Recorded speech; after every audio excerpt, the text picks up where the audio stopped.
Mana ayollar aytadi, mani erim o'lib qoldi yoki men ajrashganman, er bilan yashamayman, shundan buyon hayzim buziladi, shundan buyon bunaqa. Yo'q. Erkakni bizni hayzimizga hech qanaqa aloqasi yo'q. Ya'ni erkak hayotimizda bormi, erkak hayotimizda yo'qmi, bizni hayzimiz gormonlarimizga qarab ishlaydi. Gormonlar yaxshi bo'lsa, hayz normada bo'ladi. Gormonlar mustahkam bo'lsa, ayol sog'lom bo'ladi. Gormonal sistema normada bo'lsa, ayol semirmaydi. Gormonlar buzildi, ayol semiradi. Kech uxladi, ayollarda prolaktin gormon oshadi, stress gormon hisoblanadi, bundan asabiy bo'ladi, siqiladi, boshi og'riydi, semiradi, hayzi kam keladigan bo'lib qoladi. Qoni quyuqlashib qoladi, vazn oshgan sayin qon quyuqlashishni boshlaydi. Qon quyilgandan keyin hayzi bir kunga tushib qoladi. Bir kun, 2 kun. Nomiga. Oldin yaxshi kelib yurgan hayzi, chunki oldin ozg'inroq bo'lgan, yaxshiroq bo'lgan, harakati ko'proq bo'lgan, ya'ni serharakat bo'lgan, bolalari kichkina bo'lgan. Eri bo'lgan rostdan ham.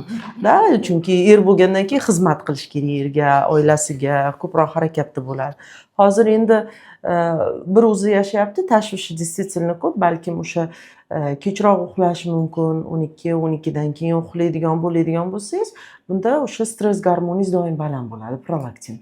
Shuni hisobiga boshingiz og'riydi, vazningiz oshadi, asabiy bo'lib qolasiz, ko'kragingiz og'riydi, hayz kelishdan oldin tirsillab, qo'l tegib bo'lmaydigan darajada.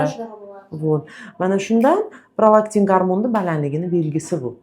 Shuning uchun hayotimizda erkakni to'g'ri o'rni katta, lekin hayz buzilishimizga eri bor, eri yo'qning umuman aloqasi yo'q. Shuning uchun eri yo'q ayollar, men shuning uchun ko'kragim og'rib qolyapti, erim yo'qligi uchun matkamda mioma paydo bo'lyapti, erim yo'qligi uchun hayzim buzilib qolyapti, yo'q bo'lib qolyapti degan gaplar noto'g'ri. Umuman o'rinsiz. Hayz buzilishingiz sababi bo'lishi mumkin sizda bo'qoq, qon quyuqlik, prolaktin gormoni balandligi. Gormoningizni tekshirib qo'yishingiz kerak, chunki 30 yoshsiz. 30 yoshda ayollarimizda gormonal o'zgarishlar bo'ladi. Shu aynan qaysi biri ta'sir qilyapti bilib, to'g'rilab qo'ysangiz, yana hayzlaringiz joyiga kelib ketadi. Chunki siz hali yosh, siz urug'laringiz bor, siz hali qondan qoladigan yoshga kelganingiz yo'q. Siz shundan qo'rqyapsiz. Men qondan qolib qolsam kerak deb o'ylayapsiz. Yo'q, siz hali bunaqa yosh. Hamma qo'ymayapti-da. Vazningiz oshyapti. Oldin ariq qilardim. Shundan beri to'lishib ketibsan, hamma aytadi, to'lishib ketibsan deydi. Uni yoqtirmayman, o'zim ham semizlikni yoqtirmayman. To'ppa-to'g'ri, shuning uchun semirmaslik uchun ayollar nima qilish kerak? Gormonini joyida ushlash kerak, o'tlarini yaxshi ushlash kerak, to'g'ri ovqatlanish kerak, soat 10 da uxlash kerak. 12-1 da uxlaydigan ayol ozalmaydi.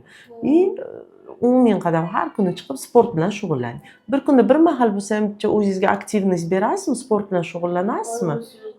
Yurishim sport o'zi. Молодец. Yurishingiz zo'r, to'g'ri ovqatlanishni qo'shing yoniga, sog'lom uyquni qo'shing yoniga, bo'ldi. Sizdan chiroyli go'zal ayol bo'lmaydi. Gormoningizni tekshirib qo'yamiz, hammasi yaxshi bo'ladigan bo'lsa, to'g'rilab beramiz, hayzlaringiz joyiga keladi. Stolda ko'rib qo'ying, yuring bitta. Yuring, ketdik.